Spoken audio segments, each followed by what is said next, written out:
Guys, I'm so excited about today's video. Hint, it was revealed at the PlayStation 5 event in June. It's an indie game. It's food related. Yeah, we are talking about Bugsnap. VeggieTales, VeggieTales, VeggieTales. Oh, we're actually just talking about VeggieTales. The VeggieTales LarryBoy video game for PS2. No. So if you grew up in a religious household as a kid in the 90s and the early to mid 2000s, there's a very good chance you grew up watching VeggieTales, a series of CGI cartoons that adapted stories from the Bible to be a bit more kid-friendly. The punishment should be banishment to the island of perpetual tickling.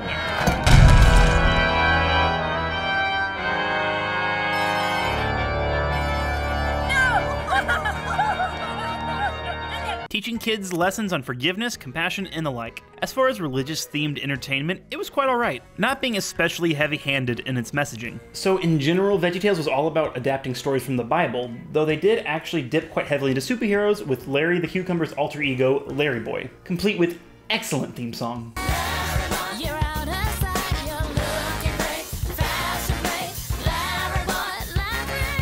VeggieTales' take on the superhero, LarryBoy, was very much influenced by the Batman movies of the 90s, most notably Tim Burton's take. He had his assistant Alfred along with two super suction plunger ears, his signature. Now LarryBoy's adventures were different, but they still dealt with lessons and virtues from the Bible, like not lying and don't be a gossiping I'm a rumor weed.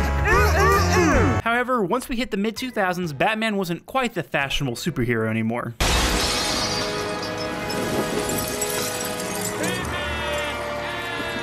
Now it was all about Spider-Man. So when LarryBoy made a grand return in 2006 with LarryBoy and the Bad Apple, the Sam Raimi influence was all over it, with the cucumber now using his suction cups to swing between buildings. And also everyone had a thick New York accent all of a sudden. You mess with one of us, you mess with all of us! And what better way to hype up your big new DVD release than with a video game? I mean, if you're going to do a VeggieTales video game for the PS2, LarryBoy might be your best bet for adaptation. I don't think anyone's looking for a video game based off of walking around a big wall. So, LarryBoy and the Bad Apple, the video game. There was a Game Boy Advance version developed alongside the PS2 edition, but we'll be strictly looking at the home console version. Gotta have those veggies in surprisingly decent 3D. The game was developed by the now defunct Papaya Studios, an independent developer whose catalog consisted of pretty much entirely licensed games. Most notably, the Super Smash Bros. Clone Cartoon Network Punch Time Explosion, along with... No. So the big lesson of the game these veggies try to impart on us is resisting temptation. The story goes that this lady, the Bad Apple, who I think is supposed to be like a Dr. Octopus reference with those spider legs, maybe, is going around cursing citizens of Bumbleberg, yes, that's the name of the town, into giving into their temptations. This is elaborated on more in the 30-minute cartoon than this 4-hour video game. Go figure. So this is technically a superhero game, right? I'm here expecting some high-flying action, albeit for little kids. I mean, when the game starts with this song,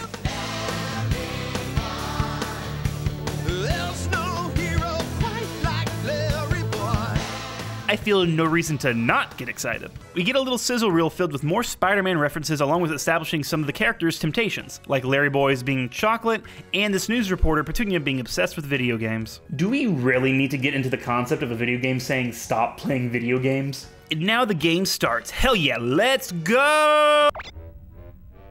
Use the left analog stick to move around. Oh no. So yeah, this is most definitely not a fast-paced game. Slow-paced, more like. Actually, the game is actively described as a slow-paced platformer over on the handy-dandy VeggieTales wiki. Gotta learn about all my favorite Veggie characters, except Junior. F you, Junior. Listen, I understand making a game for little kids, but how is this fun? It's just so dang slow. I get veggies have no limbs and have to hop everywhere, but can we just hop at least double the speed? Because, not only does LarryBoy move slow, you also start the game in this agonizingly painful tutorial to teach you basic controls. There's jumping, double jumping, spinning, and a Spyro-like glide.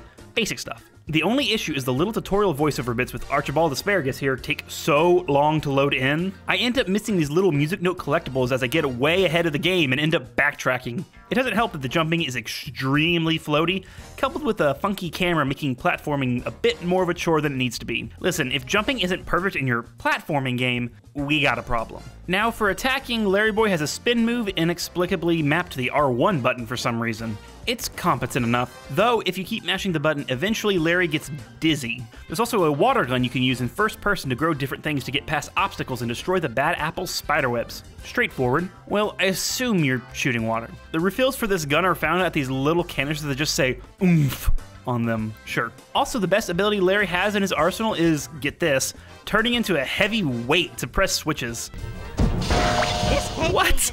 This makes no sense, and I love it. Yes, this is a game where you're playing as a sentient cucumber, but still, while the floaty controls and extremely slow pace are huge detriments to the game immediately, at the very least the visuals are solid. This is a very late era PS2 game, and the characters actually do look practically straight out of the show. My impatience already has me so frustrated, but you know, we're playing this whole game, so on to level 1. A 5. It's gonna be quick. So we get a quick CG cutscene from the show where LarryBoy is shown to be a complete dumb and just lets the bad apple into his cave to apparently just help him exercise. Naturally, she lays on the chocolate a bit thick. You don't mind if I have a little snack, do you? It gives me energy. This is actually hilarious how blatant she's being. I kind of love it. Less chocolate, more exercise. Wise plan. Ladies and gentlemen, Wait, what? I keep saying that, I'm sorry, but wait, what? We just go from her handing LarryBoy a bar of chocolate to a funhouse discount Willy Wonka land of sweets? Sure, why not? Why should I expect anything logical at this point? Also, remember the Simpsons game? I get serious Simpsons game vibes here.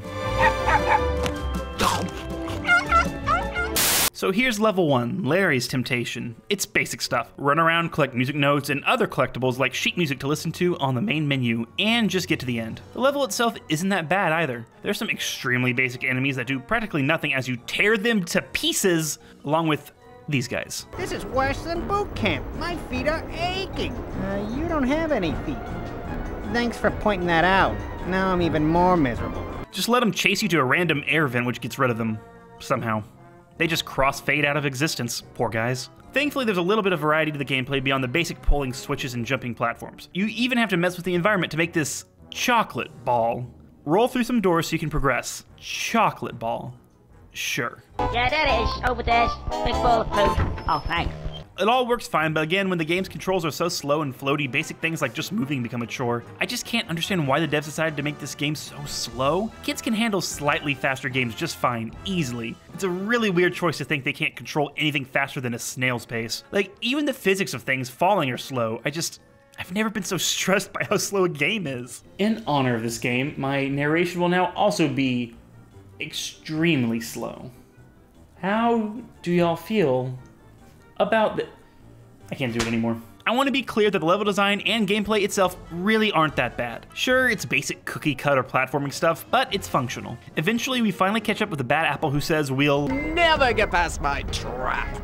And suddenly we're standing on cookies with numbers. So the boss battle involves the bad apple just yelling random numbers and clearly having a ball doing so. And when she finally stops on 1, you have to jump to it. Simple and a little boring, if not for her really loving the number 3. 3. I was legitimately concerned I was gonna have to do math problems here or something. Thank you, game, for not subjecting me to that. Somehow, jumping on the right numbers helps LarryBoy resist temptation and makes the bad apple squish and vanish. Level 1 done. Once you finish up the level, you unlock a new ability to turn the cucumber into an energy conduit to activate switches. I'm just rolling with it at this point. Kind of fun, grasping at straws a bit, but kind of fun. After the first level and departing the LarryBoy cave, you're thrown into a big open area of Bumbleberg. I mean, you can't do anything, but it's kind of fun hopping around, trying to cause vehicular manslaughter. Next up on the seduction list is the mayor, whose temptation is vanity. New verse, same as the first. The bad apple shockingly finds her way into the mayor's office and tempts her with ideas of appearances and clothes. We actually learn how these fantasy worlds are being created here. The bad apple makes a big spider web, her little device goes whomp, and a portal appears. Yeah, makes perfect sense. I love the color. Is that crimson? It's more of a scarlet. Oh, she's so bad. Level 2 is a country western themed mansion of sorts with a jaunty tune to boot. Also, it's about time we bring up Alfred. He never shuts up. Master Larry, Master Larry, Master Larry, Master Larry, Master Larry, Master Larry, Master Larry. Enough! The gameplay at this point is more of the same. Minor platforming, minor puzzle solving, minor twirling, minor murder. You get the gist. Again, everything works at a base level. It's just missing that extra. It's a bummer because LarryBoy himself kind of works as a sort of Crash Bandicoot Spyro hybrid, just much slower. I know I'm beating a dead horse at this point, but I played games as a kid. Spyro's a good example. That game didn't need to move at a snail's pace for me to handle it. This game is seriously underestimating kids. I mean, at least LarryBoy as a character is kind of charming. I remember playing video games when I was little and just running around hub worlds, inventing my own stories and just doing my thing. Y'all remember imagination. Never takes too long. So I guess on that level the game works. Fun for little kids who love LarryBoy. Like Arkham lets you be the Batman, here you can be the cucumber. What a dream. Through my weed. So we eventually catch up with the Bad Apple and she looks like this. Truly an iconic look for the ages. We get a very weird version of Sly Cooper's mugshot fight with a bunch of mirrors you shatter with. And we break Mayor Blueberry free of temptation. Thankfully, a step up from the previous fight. LarryBoy imparts some wisdom on resisting temptation to the mayor. We all need each other's help to fight temptation, Your Honor. Honestly, I don't trust him with advice after he let the damn villain right into his secret base, but what do I know? And we head to level 3. Oh, also we get a new ability letting us grapple with our plunger ears to higher levels. Anyway. And now it's time for Silly Songs with For Retro. the part of the show where For Retro. comes out and sings a silly song. Someday we'll find it, the rainbow connection, the lovers, the dreamers, and me. This has been Silly Songs with For Retro. Level 3 involves the news reporter Petunia who's tempted by video games. Still feeling that irony. The clip from the show promises a Tron-like racer, so let's make it happen, game. There's lots of potential here. Oh, it's more of the same, just with a more metal aesthetic.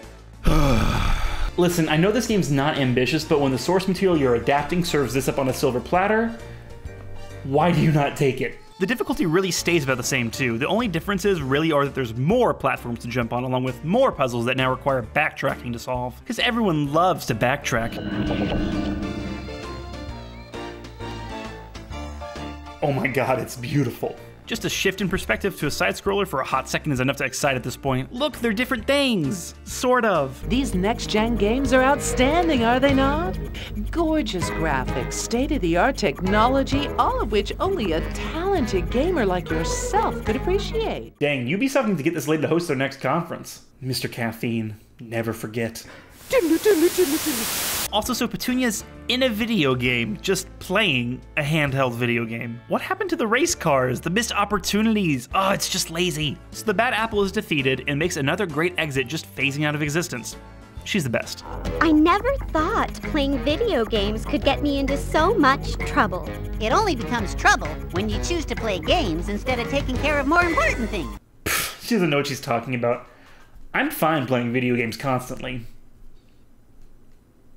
No matter what I still do. Oof, all right, 2 levels left. The fire marshal is tempted by toys, so it's off to Toyland. In a castle, in a volcano. At least we haven't hit an ice level yet. Also, recap, Bad Apple is still as subtle as a nail bat to the face. Also, her hat, on point, work it. At the very least, this level has the most personality compared to the previous ones. We have to deal with giant toy dinosaurs with big remote controls, which is pretty fun, or at least bare minimum interesting. We floaty jump all over the place and save the marshal from temptation. What? Impossible! How did you get here so fast? Oh, trust me, it was not fast at all. If you can stop my high-speed train, then the fire marshal will be set free. Oh, dang, that's honestly the fastest thing I've seen in the game. Look at it go! Oh, I don't want it to stop, honestly. Live your dreams! The Bad Apple is summoned attack blades! Avoid the temptation bombs or you'll never defeat her! Maybe it's Stockholm Syndrome, but temptation bombs? Love it. From these little baby planes you see in the distance, too. Adorable. We've done it, guys. It's time for the last level. Let's go! It's space. It's a space level. Thank God we never got ice physics, but space. Creative. At the very least, we get some kind of minor challenge finally as the game throws all of what it can at LarryBoy, which is very little. From rooms filled with enemies to corridors with these cannon guys. It's solid. It's a shame it's taken this long to finally get some decent variety, but also some decent humor. I don't need to turn on the safety locks. I've been doing this for years.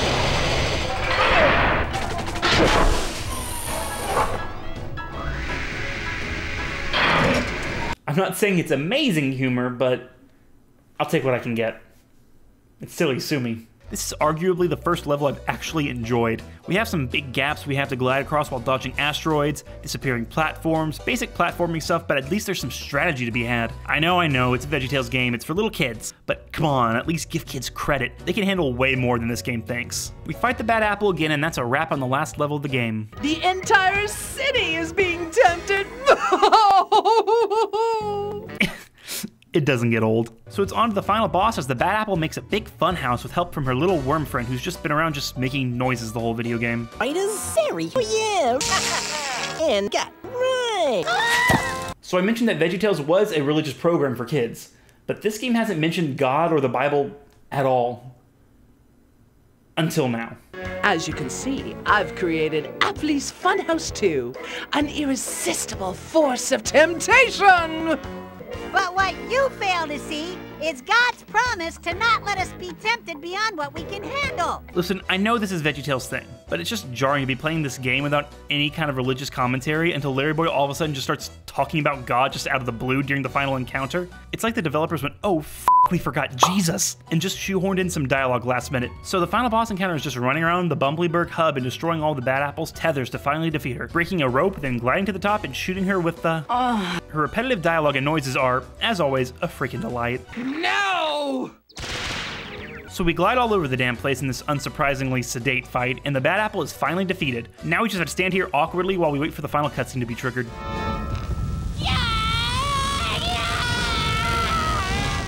Needs more Tobey Maguire face.